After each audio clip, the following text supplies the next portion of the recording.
Os últimos anos trouxeram realmente uma quantidade grande, enorme, de tecnologia para as pessoas que têm deficiência. Essas tecnologias fizeram um aumento incrível nas potencialidades dos indivíduos. Por exemplo, aqui a gente vê um conjunto de ferramentas. O DOSVox, que é a nossa ferramenta mais antiga, que hoje tem mais de 100 mil usuários, que permite que uma pessoa cega escreva e leia com o computador, acesse a internet, jogue, né? Temos aqui próteses de vários tipos que são fabricadas no Brasil ou são importadas. Temos ali à direita uma pessoa cega caminhando em Nova York, totalmente livre, sem ninguém do lado dela, com a sua bengala, só para não trepar em nenhum buraco, mas ela está sendo guiada por um GPS que vai indicando a cada momento qual é o caminho que ela tem que seguir e os obstáculos que ela tem que evitar. Ali embaixo, um implante coclear, dando a uma criança que nasceu, talvez até sem a parte externa do ouvido, a potencialidade de escutar. Minha mulher é tetraplégica e ela usa uma cadeira de rodas como essa, que dá a ela mais velocidade do que eu. Eu falo assim, vai devagar. Então, e ali uma criança com paralisia cerebral utilizando... Bom, a quantidade de tecnologia que existe hoje é imensa. E a tecnologia que faz, basicamente, é fazer superar as limitações que as pessoas têm. Elas nascem ou adquirem uma deficiência e essa deficiência faz com que ela tenha limitações. Mas será que essas limitações são assim tão definitivas? E aí a gente começa fazendo uma pergunta. Será que uma pessoa cega, por exemplo, uma pessoa que não tenha nascido com os olhos, ela consegue ler um livro escrito à tinta? Sim, através do DOSVox. O computador lê para ela, através de um scanner, aquele livro é transcrito e ela consegue ler o livro. Mas hoje em dia tem tecnologias muito mais sofisticadas. Aqui um senhor idoso, com uma catarata totalmente inoperável, um livro na sua frente e um óculos mágico chamado Orcan. Esse óculos dá a essa pessoa a habilidade de apontar, simplesmente apontar para o livro. E para onde ela apontar, uma máquina, que ali está ilustrada e que fica presa na cintura da pessoa, recebe dos óculos a imagem, aquilo é interpretado, e aquela informação, então, é lida em voz alta. E faz mais do que isso. A pessoa está andando pela rua, ela percebe uma pessoa, não sabe quem é, aperta um botãozinho e a máquina fala, Antônio Borges. Reconhece faces, reconhece cartazes. Aí eu pergunto, ele é cego? Se eu não souber que ele é cego, e ele chega para mim no meio da rua e fala, oi, Antônio, como é que ele sabe que sou eu? Ele é cego? Será que um paraplégico, uma pessoa com paraplegia, vocês sabem o que é paraplegia? Os membros inferiores não se movimentam, ou se movimentam de forma extremamente precária. Um paraplégico pode caminhar? Bom, a gente já sabe que cadeiras de rodas poderiam ser utilizadas, mas hoje em dia, pernas robóticas fazem com que ele caminhe perfeitamente, ereto, com velocidade pela rua. Ele pode correr com essas pernas. Ele, naquele momento, ele não é paraplégico, ele é só uma pessoa que tem umas pernas um pouquinho diferentes, até meio charmosas, que podem ser confundidas com uma calça com uma listra branca do lado. Um amputado que tenha perdido as duas pernas, pode dançar? Claro que pode, vocês todos viram. Vocês viram a Amy. A Amy, uma bailarina americana, que veio às Paralimpíadas aqui no Rio de Janeiro e dançou com um robô. Lembram dessa cena maravilhosa? E sambou até. Então, aí eu pergunto, as limitações são definitivas? Não, elas não são definitivas. Então, essa definição de é paraplégico e caminha. Bom, mas espera aí. Se ele é paraplégico, a própria definição de paraplégico indica que ele não caminha. Então, como ele é paraplégico e caminha, é uma definição que é baseada em uma limitação. Só que essa definição hoje não funciona mais. O que é caminhar?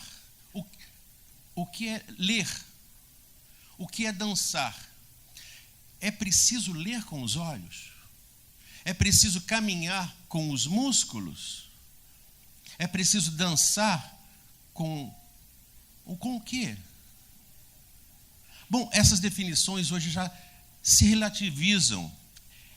É deficiente ou não é deficiente?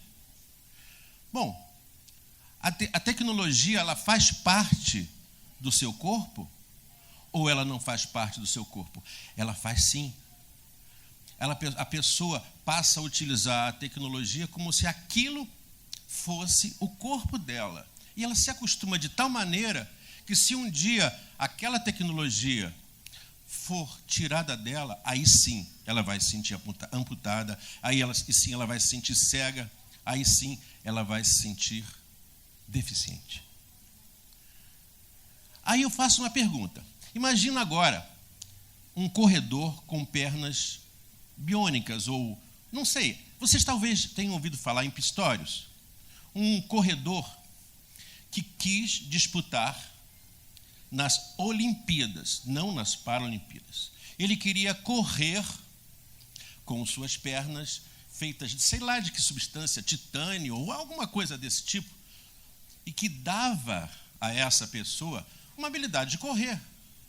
Ele queria correr, não sei, nos 200 metros, não sei onde ele queria correr, mas ele queria correr junto com as pessoas que têm pernas comuns, pernas normais. Então, aí eu pergunto, é um corredor com pernas, eu estou falando biônicas, mas podia ser qualquer coisa. Quando a gente fala biônica, está pensando em eletrônica, acho que as pernas dele não são biônicas. Elas são pernas, sei lá de que tipo, né? Mas imagina pernas ainda mais sofisticadas do que aquele corredor, pernas biônicas. Então, se esse corredor disputar com um corredor com pernas de carne e ele vencer, é justo. Será que o fato de ele ser um ser humano e que coloca um artefato e esse artefato faz dele uma pessoa, será uma pessoa normal ou será um super-humano? Mas, na verdade, essa questão de corridas, de Olimpíadas, ela é cheia de coisas duvidosas. Por exemplo, vocês já devem ter ouvido falar num nadador, há alguns anos atrás, que venceu a Olimpíada porque estava usando uma roupa que diminuía o atrito com a água e com isso ele conseguia vencer. Não é o mesmo caso? Esse nadador não foi questionado. Será que a pessoa com deficiência deixa, através do uso da tecnologia, de ser menos e passa a ser mais? Olha que coisa estranha. A pessoa era menos pela deficiência e você colocou tecnologia e ela foi rechaçada porque ela é mais.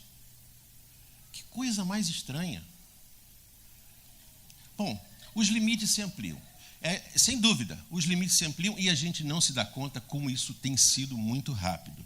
E aí eu vou dar um exemplo de como isso pode ser perverso. Na medida que os limites se ampliam, os grupos sociais nos quais essa pessoa está envolvida começam a cobrar dessa pessoa.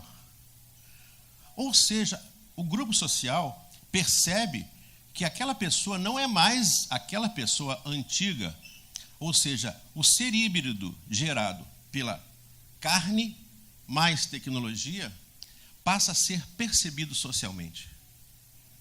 E a pessoa, então, é mais cobrada. Eu vou dar um exemplo para que se torne bem claro. Imagina, por exemplo, o ano de 1500. No ano de 1500, o que aconteceu? O Brasil foi descoberto. Tinha cegos ali, na corte de Portugal, em Portugal, na Espanha, tinha cegos? Óbvio que tinha cegos. Muitos desses cegos, mendigos. Outros não eram mendigos. Outros eram filhos de alguma família e tinham tido alguma doença, sífilis, sei lá que doença, e tinham ficado cegos. Bom, tinha cegos. Tá? Como é que esses cegos se comunicavam? Só conversando, falando. Eles não podiam escrever, tá certo? Porque naquela época não tinha essa facilidade de escrever. Então, alguém chega em 1500 e fala assim, mas espera aí, ele não vale tanto assim. Ele nem escreve, ele só lê. Bom, passam-se os anos, passam-se 350 anos e um francês, cego também, inventa um método chamado Braille. E que aí o cego consegue ler, claro, ler pontinhos. E alguém chega e diz assim, mas espera aí, ele não está lendo, ele está lendo diferente, ele está escrevendo diferente. E aí passam-se os anos e surge o computador em 1990, e aí o computador, através do DOS-Vox, por exemplo, que nasceu em 1993, permite que esse cego escreva igual aos outros. E aí alguém chega assim, espera aí, mas ele escreve, mas ele não escreve na internet. Vocês estão percebendo? Ele ganha e logo em seguida ele perde.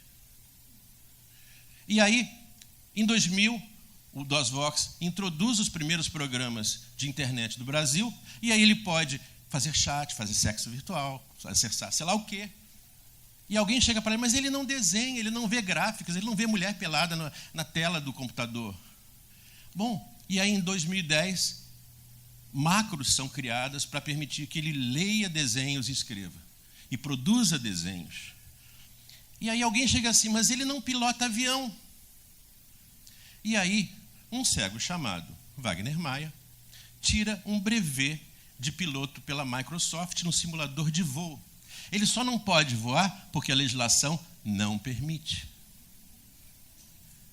Qual é o limite disso? Pode-se, na verdade, ir tão longe quanto se queira.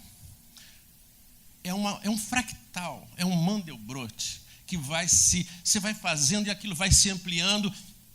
Se ganha, se questiona. Se ganha, se questiona. Um ciclo infinito. Quando um limite aparentemente intransponível é transposto, logo a sociedade impõe um outro limite, e às vezes com maior exigência ou com maior cobrança. Então eu pergunto, qual é o limite da deficiência? Aí essa pergunta pode soar estranha, e eu vou fazer uma pequena mudança nessa palavra deficiência. Eu vou botar um parêntese nesse D. Qual é o limite da, entre parênteses, D, eficiência? Porque é isso que a tecnologia está produzindo, ela está produzindo eficiência. E eu pergunto mais, quem é esse ser humano sobre o qual esse limite se aplica? Eu te digo, não é um ser humano, é um híbrido. É um híbrido da carne com a tecnologia. É um híbrido da alma com a tecnologia. E aí, como consideração final, o que define uma pessoa com deficiência? Quando a própria definição de deficiência, com o uso da tecnologia, se torna ambígua. Muito obrigado.